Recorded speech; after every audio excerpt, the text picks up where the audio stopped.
అందరికీ నమస్కారం అండి. మనకు 75 సంవత్సరాలు దాటిన తర్వాత శరీరంలో శక్తి తగ్గిపోయి కాళ్ళు చేతులు గుంజడం అనేది జరుగుతుంది.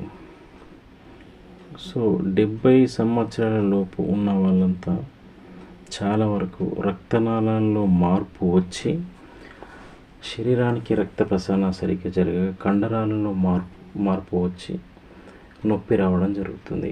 సో దీనికి మనం కాళ్ళు చేతులు గుంజే నొప్పులు ట్యాబ్లెట్స్ కానీ ఇంజెక్షన్స్ కానీ సెలైన్స్ కానీ ఇట్లా వాడడం వల్ల ఆ మార్పు అనేది ఇంకా ఎక్కువ పెరిగి రక్తనాళాలలో ఇంకా మార్పు ఎక్కువ పెరిగి కండరాలలో మార్పు ఎక్కువ పెరిగి సో ఒళ్ళు రావడం కానీ శరీరం పెరగడం లేదా మోకాలు వరడం బీపీ రావడం నడుం దెబ్బతినడం ఇట్లాంటివి చాలా సమస్యలు వచ్చే అవకాశం ఉంది.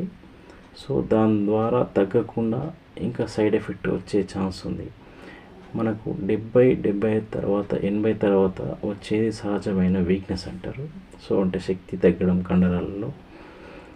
సో అప్పుడు మామూలుగా వాడుకుంటే దానికి కొంచెం శక్తి అనేది రావడానికి ఛాన్స్ ఉంటుంది. సో ఈ చిన్న వయసులో వాడడం వలన ఈ సమస్యలు వచ్చే అవకాశం ఎక్కువ ఉంది.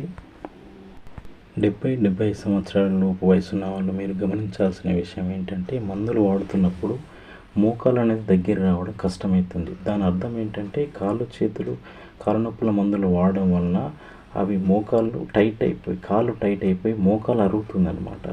సో దగ్గర రావడానికి కష్టమైపోయి మెల్లమెల్లగా కొన్ని సంవత్సరాలకు మోకాలు అరిగిపోతుంది.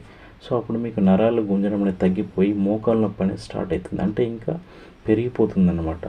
ఆ కాళ్ళు గుంజే మెడిసిన్స్ వాడడం ద్వారానే ఈ మోకాలు అరిగిపోవడం అనేది జరుగుతుంది. 70-80% అరిగిన తర్వాత మనకు మోకాలు నొప్పులు వస్తాయి. 14 mm కంటే ఎక్కువ ఉండాల్సిన కార్టిలేజ్ మోకాలు మధ్యలో గుజ్జు 4 mm 3 mmకి వచ్చిన తర్వాత మనకు నొప్పి వస్తుంది. ఇలాంటి సమస్యలు రాకుండా 70-80 సంవత్సరాల వయసు వరకు కాళ్ళు చేతులు గుంజే ట్యాబ్లెట్స్ వాడని అవసరం లేకుండా ఈ సమస్యలు రాకుండా చేయడానికి ఈ ప్రివెన్షన్ కేర్ పెట్టడం జరిగింది.